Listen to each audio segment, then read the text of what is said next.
As you may have noticed, I'm going to talk about the recent increasement of radiation levels in Chernobyl, but let me give you some context in case you're not familiar with that. The Chernobyl disaster occurred in the morning of April 26th of the year 1986, after the explosion of reactor number 4 at the Vladimir Lenin nuclear power plant. The city of Pripyat was evacuated after the disaster. The reactor was put under a safe confinement to limit radioactive contamination, and even though at the time experts predicted the zone wouldn't be habitable for 180 years, this number has now risen to 20,000. And today, almost 34 years later, it remains as the deadliest nuclear accident in history.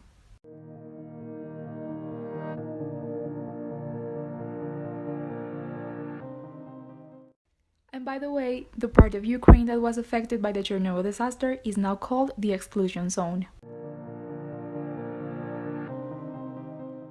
Of course, there were some immediate consequences on Ukraine's every aspect.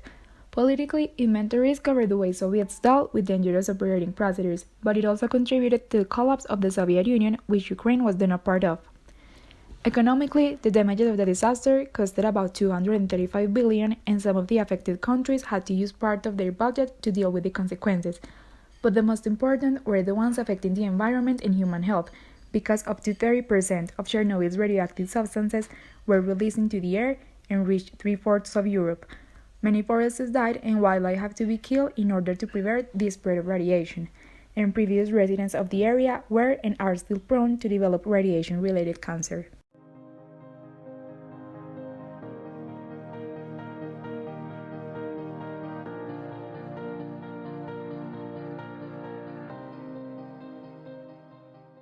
The past week, radiation levels in the Chernobyl exclusion zone increased 17 times thanks to a fire that, according to Ukrainian authorities, was human-caused.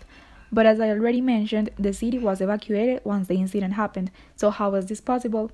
Well, since the radiation levels are not high in the whole exclusion zone, people can still access it, and it's very normal for Ukrainians to do so in order to discard their waste, so this is probably what started the fire. Luckily, it didn't reach Kyiv, which is Ukraine's capital city that's being affected by other 140 fires that the emergency services are still investigating. The Chernobyl incident itself is a global affair because the radioactive emissions reached many European countries.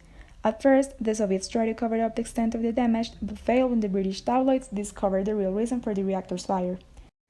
But this specific news shows us how something done by the human hand can trigger the radioactive emissions that can possibly reach and affect countries close to Ukraine once again. We can relate this topic to both SDGs 3 and 15. For human health, these increasements are dangerous because trees and plants are still irradiated from the disaster, so imagine what it's like, for example, for the people of Kyiv, whose city is being affected by another 140 fires, having to deal not only with that smoke, but with irradiating smoke too. And regarding life on land, it is very inspiring to see how Mother Nature is claiming back what's hers on a place that's becoming a refuge for all kinds of animals. 30 years after the accident, these woodlands increased up to 1.5 or more times. So now approximately 70% of area under the forest.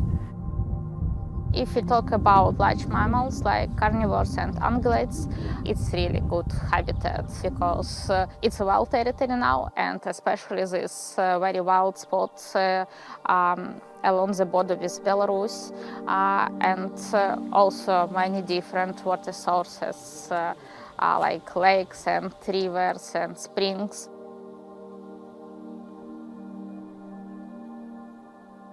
So the work that we've been involved with in the Chernobyl exclusion zone has been to look at the distribution and relative abundance of wildlife, particularly large mammals and especially carnivores.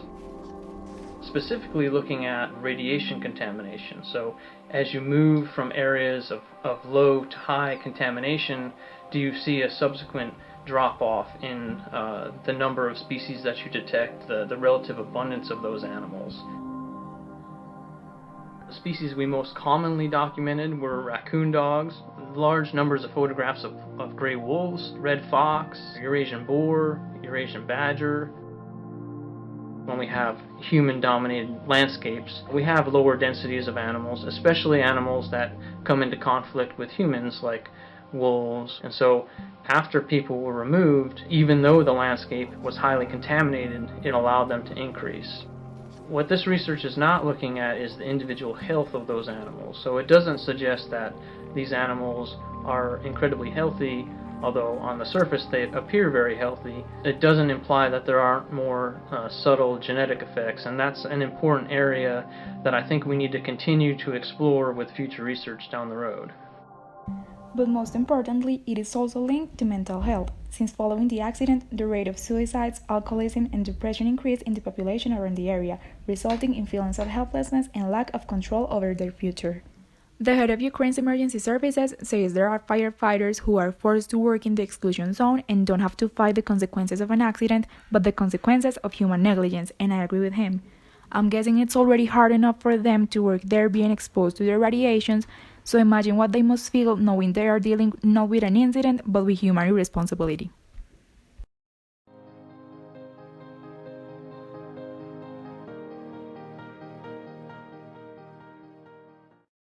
If you've made it this far without falling asleep, thank you for listening to what I had to say, and now it is time for our question.